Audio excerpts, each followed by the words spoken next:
ወልድኪ ነፍሳተ ሶባራየኪ በእሳተ ኩነኔ ዘሃሙ ማርያም ትብሊ በንቲ አዎሙ። በዚህ ጉዳይ መግለጫ እንሰጣለን። ኢዮቲሲ ላይ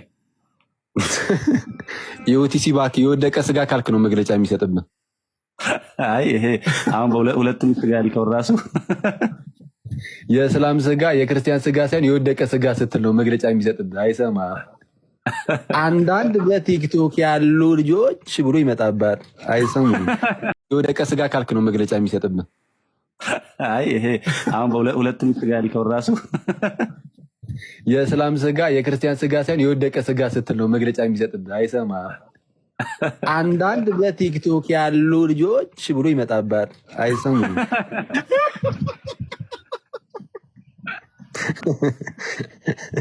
የትም አታመጣችሁም።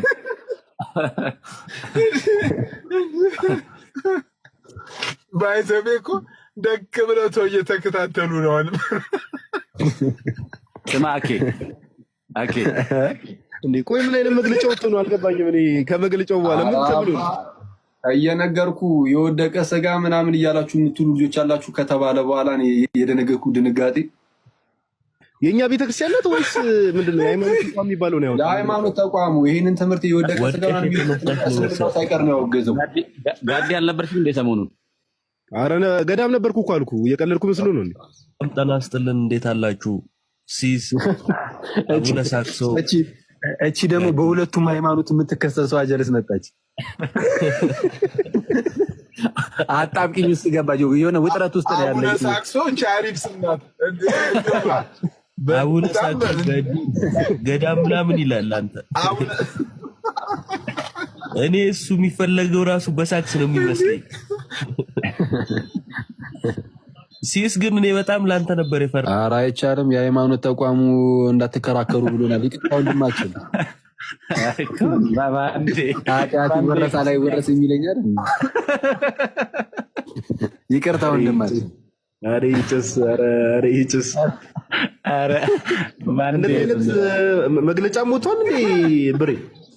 እና ታዲያ መግለጫውን አልሰማም? የወደቀ ስጋ ምናምን እያላችሁ የምትሉ ልጆችም እንዳላችሁ ሰምተናል። ሰላም ዋሉ። በቃ ሰላም ዋሉ።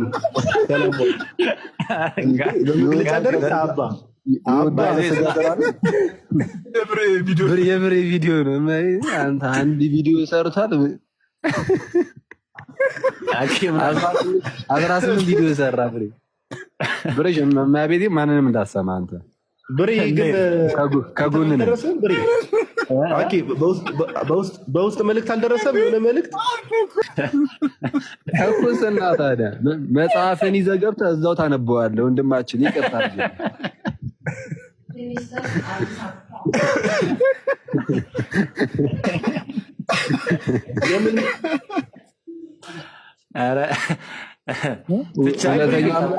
እውነተኛው አምላክ ማን ነው? አቤት አቤት። የኔ አይደለም ብራዘር እንዴ የኔ አይደለም ማለት ጀመርክ መጽሐፉንም? ኧረ ትንሽ ቆፍጠን ምን እንጂ ብሬ ተው። ጋዲሳ ግን ከቲክቶክ ጠፋ። በሰላም ነው? ኧረ እኔ ያለው ጸሎት እያደረኩ ነው ለወንድሞች እኮ። ገዳም ሄዶ ጸሎት ማድረግ ጀመረ። ጋዲም መቼም ልም ብሎ ጠፋ። አንተ ዛሬ ብሬ መጽሐፉ የሀቡ ነው ጠቅልሎ ሰጠ። አድሬስ እንድናደርገው የጠየቃችሁን መግለጫውን በተመለከተ ነው። ያው የነቄስ ሞገሴ መግለጫ የሚጠበቅ ስለሆነ ብዙም አልልበትም እና የሚጠበቅ ነው። እውነት ለመናገር መግለጫው ላይ እኔ በሆነ ራሱ ምን ላደርግ እችላለሁ ብዬ ሳስብ አይ ቲንክ ከዚህ የተሻለ መግለጫ ማወጣ አይመስለኝም። ኦነስትሊ መግለጫው ላይ አይደለም ጥያቄው ወይንም ችግሩ ያለው። አይ ኖ ይሄንን ስለ አሁን በጣም የምትናደሩ ሰዎች ልትኖር እንደምትችሉ ገምታለሁ። ግን ሪያሊቲውን ነው መናገር የምፈልገው። መግለጫው የሃይማኖት ተቋማት መግለጫ ነው። የሁሉም ነው። ስለዚህ ሁልጊዜም አንድ መግለጫ ታርጌት የሚያደርገው አቤቱታ የሚያቀርበውን አካል መጀመሪያ ላይ አድርጎ ነው የሚያወጣው። ተበደልን፣ ተሰደብን፣ ተንቋሸሽን ብለው ያቀረቡት ሌሎች ናቸው። የተበደልነው እኛ ነን፣ የተደበደብነው እኛ ነን። እንቁጠር እንዴት ስንት አብያተ ክርስቲያናት እንደተቃጠሉ፣ ካፊሮችን ግደሏቸው፣ አጥፏቸው የሚል ሕግ ይዘው ስንት ካህናት እንደታረዱብን እንደው እንረሳለን። ወንድሞቻችን የተገደሉትን የምንረሳ ይመስላችኋል? እና በእምነታችን ምክንያት እየደረሰብን ያለ አብያተ ክርስቲያናት እየተዘጉ አይደለም? በአንድ አካባቢ ብቻ ከ60 በላይ የሚሆኑ ሴቶቻችን አልሰለሙም? እና ያው ጩኸታችንን ግን ቀምተውናል። ሰው መግለጫው አንድ ዳኛ አለ፣ ተከሳሽ አለ፣ ከሳሽ አለ። ተከሳሽ የቀረበበት ክስ ለምሳሌ በሐሰት ቢከሰስ አንድ ሰው ንጹህ የሆነ ሰው በሐሰት ቢከሰስ ይሄ ሐሰት ነው ብሎ እስካላስተባበለ ድረስ ዳኛው ይፈርድበታል። ምንም ጥያቄ የለውም። ዝም ካለ ዳኛው ሊከላከልለት አይችልም። ዳኛው የቀረበለትን ፋይል ከምስክር ጋር አይቶ መፍረድ ነው። ሰው መግለጫው ከዚያ የዘለለ ሊሆን አይችልም። ችግሩ ማን ላይ ነው ካል ተከሳሹ ላይ ነው፣ እኛ ላይ ነው ያለው ማለት ነው በርደኑ። በመሰረቱ ጠቅላይ ቤተ ክህነት መግለጫ ማውጣት ነበረበት። ሲቀድመው መግለጫ ወጡ። እንደ ሰላማዊ ሰልፍ ነገር መካከራቸው። ምን እንዲያደርጉ ነው የምንጠብቀው? ምንም ወደፊትም የሚደረግ ስለሆነ ነው። እኔ ቀሲስ ታጋይ ከዚህ የተሻለ ነገር ሊያደርጉ አልችሉም። በብዙ ነገር ብዙ የምናደድባቸው ነገሮች አሉ። አናዳጅ ናቸው በጣም በብዙ ነገር የማይጠበቅ ነገር ነው የሚያደርጉ በቤተ ክርስቲያን ላይ ምንም ጥያቄ የለውም። ግን ኃላፊ ሆነው ተቀምጠው ደግሞ ባሉበት ከዚህ የተሻለ ነገር ሊያደርጉ አይችሉም። እውነቱን ልንገራችሁ፣ አንደኛ ካህን መሆናቸው በራሱ ለራሳቸው አዳሉ ይባላል ሁሉ ሊያስቡ ይችላሉ። እኛንን መጮህ ያለብን ነው። እየተገደልክ የሞትክ ጸጥ ብለህ የምትመለከት ከሆነ ነገም እንደዚህ ያለ መግለጫ ነው የሚወጣው ማለት ነው። በደላችንን ማስረዳት መናገር ያለብን እኛ ነን። ቤተክርስቲያን መግለጫ ማውጣት አለበት። በዛ በኩል ሙስሊሙ ሲያወጣ እንዴ ጮኸቴን ቀሙኝ ሆነሳ ምን ነው ብላ መግለጫ ማውጣት ያለበት ቤተክርስቲያን ናት። ከዚያ የሁለቱን አይቶ የሃይማኖት አባቶች ደግሞ መግለጫ ያወጣል ማለት ነው። ስለዚህ ጥፋቱ የኛ ነው የኛ ነው። ምንም መዋሸት አያስፈልግም። ስንት ጊዜ ነው በክርስቶስ ላይ ስንት መጻሕፍቶች ተጽፈዋል።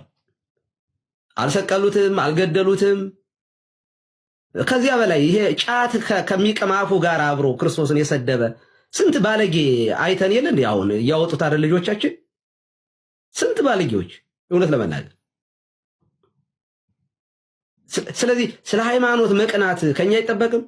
ቤዛችን ሲሰደብ፣ ህይወታችን ሲሰደብ፣ ስለኛ እርቃኑን የተሰቀለውን ክርስቶስን ህይወት ቤዛ የሆነን ስለ እርሱ መከራከር ምስክር በሆን ካልቻልን እነሱ ሳይሆን ጥፋተኞች እኛ ነን። ሊያመን ይገባል። በሰው ፊት የሚክደኝ በአባ ፊት እክደዋለሁ ነው የሚለው መጽሐፍ። አነኒ ክህዶ ነው የሚለው በቅድመ አቡየ። ስለዚህ ዛሬ የምንናገረው ኢየሱስ ጌታ እንደሆነ በልብ ብታመን በአፍ ብትመሰክር ትድናለህ የሚለው ትጸድቃለህ አይደል የሚለው እምነት እኮ እንሸሽገውን ሰው አንችልም አለ ሐዋርያት። የምናርሎ ለሰብ ይይሰነናሉ ለእግዚአብሔር አለ ያሉት።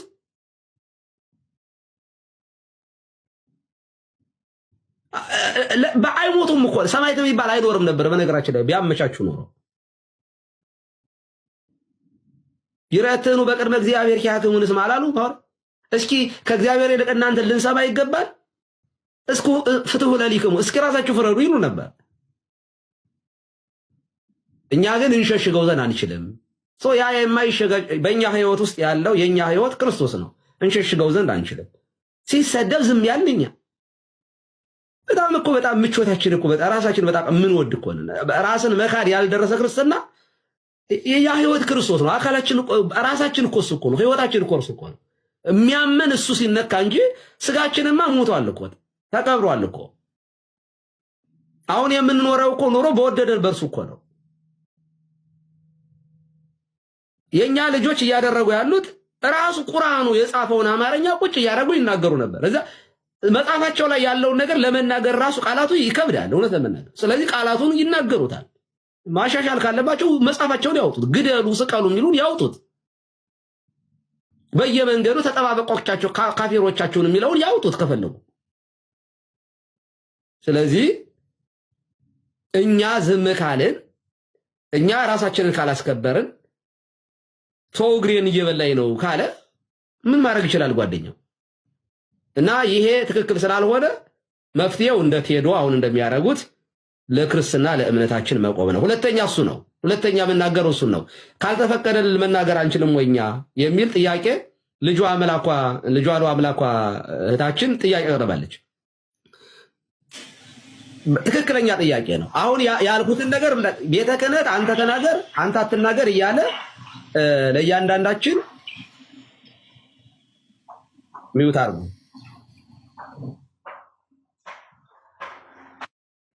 እሺ ለእያንዳንዱ ሰው መመሪያ እየሰጠ አይደለ ክርስትናችንን መጠበቅ።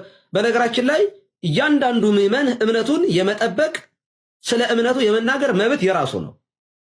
የምናምነው ለራሳችን እንጂ ለማህበር አናምንም። እኛ ቤተክርስቲያን የምዕመናን ህብረት ትሁን እንጂ እያንዳንዳችን አምነን የምንገባበት ነው። ስለዚህ የኔን እምነት እኔ የምጠየቅበትን ህይወት ራሴ ነኝ ሪስፖንሲቢሊቲ የምወስደው። ቤተክርስቲያን ማድረግ የምትችለው ከህግና ስርዓት ውጭ ሆነ ከክርስትና ውጭ ሆነ ነገር ማድረግ የለብንም። ተው ስትል መተው አለብን። እንት ኦርቶዶክስ ቀበሌ ላይ የሆነ ቦታ ለተፈጠረ ነገር ዋጋ የሚከፍለው የሆነ ነገር ሲሆን ዋጋ የሚከፍለው የሆነ ነገር በመጣ ቁጥር ኮሽ ባለ ቁጥር ሞት የሚወስደው ማን ነው ማለት ነው? ክርስቲያኑ ነው፣ ኦርቶዶክሱ። ምክንያቱስ አካ ሆላት ይላል እንጂቹ እንደ ከብት ለመታረድ ብቻ የተዘጋጀ ከብት የሚጮህለት የሌለ። አረ እንደፈለገ ይጩ እኮ ነው አይደል? አመፈደንት ሃይየኒ እኙ ሳንጠጊያ ነው አይደል? ማን ይሰማዋል? የፈለገውን ይጩ ነው። እውነት ነው እኮ ማን ይሰማል? የራስህ ቤት ሰው ካልሰማ የውጭ ሰው ማን ይሰማል? አንተ እያለቀስክ ላይ ሆኖ ልክ ልትናገር ስትል ልክ ልታወራ ስትል ተው በቃ ለዛሬ ይለፍ ይላል። ቤትህ ነዶ፣ ንብረት ተቃጥሎ፣ ወንድም ሞቶ፣ አባትን ቀብረ፣ ምን ገለ ምናምን ብቻን ቁጭ ብለህ በቃ ወኒን ኩኒን ደርባ ጨልሲ ይላል። ከተፈጸመ በኋላ በርኩን ጀሪን ወከለን ይላል። እኛን አይወክለንም ይላል። ከዛ ወዲያ ስትመጣስ ደግሞ ልክ አሁን ተመልሰ ደግሞ ኧረ አባቶች ባካችሁ ራቤ ምናምን ስትል መጀመሪያ አርፋ አትቀመጥም ይላል። ጭራሽ አያውቅ ጀርባውን ሰጥቶ ይሄዳል። እንዲህ ሰጥቶ ይሄዳል። ይሄ እኛ ጋር የተፈጸመ ነው። ሩቅ አትሂድ። እኔ ማስረጃ ያልተፈጠረ ታሪክ አይደለም ማወራክ የተፈጠረ ታሪክ። የመጀመሪያ ሰሞን በባዶ የመጣን ሰዓት ላይ እስኪ 100 ኩንታል ጤፍ ውሰዱላቸው ተባለ። 100 ኩንታል ጤፍ ስለ ክርስትና እዚህ ጋር ቆሜ ስነግርህ 72 ቤት ነው በአንድ ቀን የነደደው። የኛ ብቻ የሌላ ሰው እንዳይመስል የኛ ቤት 72 ቤት ነዶ። የነበርንበት ሰንበት ትምህርት ቤት የት ናቸው አላለ፣ ቤተክርስቲያን የት ነው አላለ፣ ሀገረ ስብከቱ የት ናቸው አላለ። ደንታው አይደለም በትግል ቤተሰቤን ማኖሮ በትግል ዛሬ እውነቱን ልንገር ስለ ቤተክርስቲያን መጫ አናቆምም። ቤተክርስቲያንን እነሱ ስላልሰጡ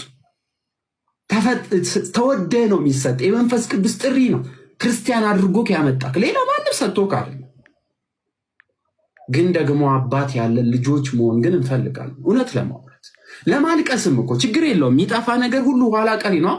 ወኒም በዱ ሁንዱምቱ ይቦደት ይቦድ አዱኛንቱ ነው ወራምንት ይቀበኒ ፊንከነ አልተሰጠ ሃይማኖት ላለ ሰዎች ዓለም ትታት የምትሄድ ነው። ሀገር በሰማይ ሀቅ ነው። ምንም ነገር ቢመጣ መጨረሻ የሚሆነው የክርስቶስ እቅፍ ውስጥ መግባት ነው። ግን ደግሞ ሰው ሆነ ሳለ ደግሞ የጸና የበረታ ያልበረታ የጠነከረ ያልጠነከረ የሚባል ሰው አለ። የሚደገፍበት ሰው ወንድም ያለውልህ አይዞክ የሚለው ሰው ያስፈልጓል። ምን ለመሆን በክርስትናው ለመጽናት። አሁን በባለፈው ያ ሁሉ ሰው ሲሞት ዞር ብለው ያልተመለከቱትን ወንድሞችና እህቶችን ዛሬ የት ነው ያላችሁት ብሎ ይፈልጉታል። የት እንዳለ እኮ አያውቀው። ቀኑ ሙሉ አስከሬኑ ሲጎተት የዋለበት ቤተሰብ ያለበት ልጅ አሁን የት ነው ያለው? 2 ጊዜ ነው ያገኘሁት። የለም ሚስቱ የታረደችበት፣ ልጁ ፊት ለፊቱ የታረደበት፣ ባሏ የተገደለበት፣ ንብረቱ የተቃጠለበት እንዳለ እኮ ቆሟል እኮ። አሁንማ አልቆምም፣ ቆሟል። የት ነው ያለው? የለም። ማን የሚፈልገው የለም። ነገር ግን እስኪ እንደው ባለፈው አይታችኋል አይደለ? ዋናው ትልቁ ሚዲያችን የምንመካበት የራሳችን ግን የማይመስለው ሚዲያ እኛ የምንመካበት ግን እኛ ላይ የማይመካብን ሚዲያ ግን ምን እንዳደረገ ታውቃላችሁ? ኧረ እነዚህ ሰዎች ሌላ ሃይማኖት ሊያቋቁሙ ነው። የማንም ውርጋጥ የማንም ምናምን ከየትም ተሰብስቦ ቲክቶክ ላይ መጥቶ ያወራል። ቲክቶክ ላይ ያለው ሰው እየሞተም እያወራም ያለው ሌላ ጥቅም ኖሮት አይደለም። ይሄ ከሴቶች ብር ሰብሳቢ ምናምን ኧረ ለመሞትም ተዘጋጅቶ ነው የሚያወራው። ዝም ብሎ አይደለም። ብዙ አይነት ሰው አለ። ብዙ እነዚህ ሰዎች ስራ አላቸው። ኑሯቸው የት ነው? እንዲሁ የሆነ ነገር ቢመጣባቸው የሰብስበን እናወራቸው ምናምን ብሎ ያወራል እንዴ? ሌላው ይሸላለማል? አይሸልም። በክብር እንኳን አውርቶ ያውቃል እንዴ? የማንም ውርጋጥ እየመጣ እዚህ በየምናምን የሚያወራው ምናምን ብሎ ሚዲያ ላይ ሲናገር እንኳን አያመው። የራሱ ልጅ በአንገቱ ማተብ ያደረገ ነገ ሊገሉት ቢሄዱ ሊሞትለት ከፊት ለፊት የሚቆምለትን ይሰድበዋል። ለእኛ ያልቆመው የራሳችን ቤት ያዋረደን ሌላ እንዲያከብረን ከጠበቅ ምን እናደርጋለን? የ3000 ዓመት ታሪክ ያላት የ5000 ዓመት ታሪክ አለን ብለን እናወራለና ምንድን ያለን? ቆይ የቀደሙት እኮ ደክመው አልቅሰው አንብተው ከእግዚአብሔር ጋር ሆነው ሰሩት። እሺ ይሁን። አሁን ምንድን ያለን? እኛ ምን ሰራን? እንማር ብንል የምንማርበት ራሱን የቻለ ኦርቶዶክስ ቤተክርስቲያን የገነባቸው ዩኒቨርሲቲ አለ እንዴ? አላት? አይከን መሆን የሚችል ልጆቿ ተምረው ሄደው ስራ ለመቀጠር ቢፈልጉ የሚገቡበት ቦታ አለ? የለም። በአንድ ከተማ ውስጥ 100 በላይ አብያተ ክርስቲያናት ኖሮ ሌላ ቤተክርስቲያን ሊገነባ ይሞከራል። ውስጧ የሚገለገሉ ሰዎች ሄደው ሊገለገሉበት የሚፈልጉት ነገር ግን አለ? የለም። እኒንኩን ሁጂ በርባች ሰዱገዱበት ላፊ ሞር ደግሞ ዋጋ እየከፈለ ያለው ዱገዱበት ላፍ ወሮታ ናኖ ኦሮሚያ ከሰ ጅራተኒ ዱአ ወጅን ከንተርካንፈቻ ደመን ጀቢና ሳሊ ገርሲሰ ጅራን ዱገዱበት ላፍ ኦሮሚያ ውስጥ ሁሉም ነገር የተመቻቸ አይደለም። በየቀን ሞታቸው እንደ ውሻ ሞት የተቆጠረባቸው ብዙ ክርስቲያን አለ። ባለፈው አይተናል። አንድ ቤተክርስቲያን ዙሪያ ሰዎች ታርዶ ዙሪያ እንደዚህ ነው መዞሩ ተብሎ ተከምሮ አስከሬን የኢትዮጵያ ኦርቶዶክስ ሚዲያ ቻናል አቀረበው እንዴ? ተመልካቾቻችን ሰላም ጤና ስጠልን ለእናንተ ይሁን። ዛሬ የደረሰን አንድ ነገር አለ። እንዲህ በምትባል ገጠር ውስጥ ይሄን ያህል ሰው ሞተ፣ አለቀ፣ በቃ ተዘጋ ዜና። ይሁን እሺ፣ የሞተውስ ሞቷል። የተረፉት ሴት ነው ያሉት አሉ? ምን እያደረጉ ነው? እየኖሩ እናውራ ከተባለ አሁንም የእውነት ማውራት ያለብን ተሜ፣ ኢዮባ፣ መምህራኖቻችን፣ እዚህ ውስጥ ያላችሁ ወንድሞች በጠቅላላ አሁን ስለ ሌላው ቤት አናወራም። ሌላው ቤት የደፈረው የተደፈረ ቤት አግኝቶ ነው። ተው፣ ችግር የለው። አንድ ሰው ቤቱን አጽንቶ መገንባት ከቻለ የሚደፍረው የለም። መጀመሪያ በአጥሩ ትመካለክ። ቀጥሎ በምትቀጥራቸው ውስጥ በምታረባቸው ነገሮች እነዚህ ትልልቅ ውሾች ምናምን አድርገህ ትጠብቀዋለህ ቤትን አይደለ? በገንዘብ ደረጃም ሲለካ ውድ አድርገህ የምትሸጠው ውድ አድርገህ የገነባውን ቤት። ዝም ብሎ ፍርስርስ ያለ ቤት ማንም እንደፈለገ ገብቶ የሚወጣበት። ጃሩ የቀባኔ መነከኛ አይጃሩ ተኩማን ከኛ አጀባቱ። እጃችንን መቀሰር ካለብን የመታን ሰው ላይ ሳይሆን እንድንመታ ለፈቀደው ሰው ነው እጅ መዘርጋት ያለብን። ስለዚህ አሁን ሁላችንም ፊታችን ወደ ሚዲያዎቻችን፣ ወደ ቤታችን፣ ወደ አባቶቻችን ነገሮች እየተፈጸሙበት ያለው ለምሳሌ ኦሮሚያ ላይ ከሆነ ኦሮሚያ ላይ፣ ምስራቅ ከሆነ አቡነ ጎርጎርዮስን ይመለከታል። ጥያቄ አቡነ ጎርጎርዮስ ላይ መሆን አለበት። የት ነው ያሉት አባታችን? የሚፈጠርበት ቦታ ተጠያቂ የምናደርገው እነሱን ነው መሆን ያለበት። እነሱ ላይ ጮህ ሲበዛ መንቃት ይጀምራሉ።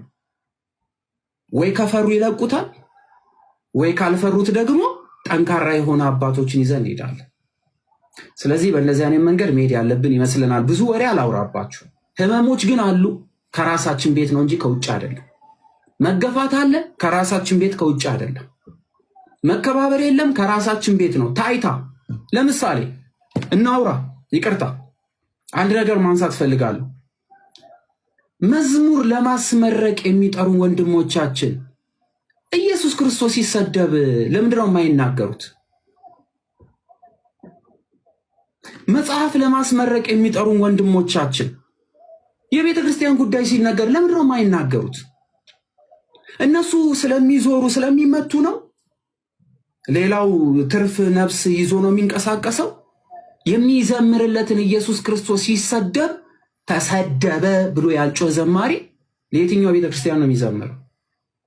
አምላኬ ብሎ የሚያመሰግነውን በመዝሙር የሚያመሰግነው ዛሬ በህብረት ቆመው ሁሉም አንድ ሆኖ መግለጫ እስካልሰጠ ድረስ ዛሬ ቢዘምር ምን ያደርግለታል? አሁን ስለ እፎይ ጉዳይ አይደለም የምናወራው፣ ስለምንኖርባት ስለምንቆይባት ህይወት ስላለችዋ ስለዛች ቤተክርስቲያን ነው የምናወራው። እንዴ ሁሌማ አባቶች ላይ ብቻ አይደለም። መጀመሪያ ከዚህ የሚጀምራ የሚዲያ አካላቶች ክርስቲያን ከሆነ ይውጣ፣ ዘማሪው ይውጣ፣ ሰባኪ ይውጣ፣ ቋንቋ የሚያውቅ ይውጣ፣ ሁሉም አንድ ይሁን። ያኔ አባቶች ጋር እንዴት ጫና እንደማያድር እናያለን። ሁሉም አልዘምርም ይበል። አባቶች እስካልወጣችሁ መድረክ ላይ በቃ አገልግሎት ይቁም። ምናገለግለው ምንገለገልባት ቤተክርስቲያን እድሜዋ ሲረዝም ስለሆነ እልል በል አጨብጭብ ብለን የምንለው ምዕመን ኮርቶ ቁጭ ብሎ ማጨብጨብ ሲችል ያኔ አገልግሎቱ እውነት ይሆናል። ነገ ጧት አውደ ምሕረት ላይ ቆሞ አንድ ሰው ላይ መለከት ይችላል። ምክንያቱም ሲገባ ሊገደል ከሆነ ከቤቱ አይወጣ። እውነቱን እናወራ። በቃ ይሄ ዜር ይስጥልን።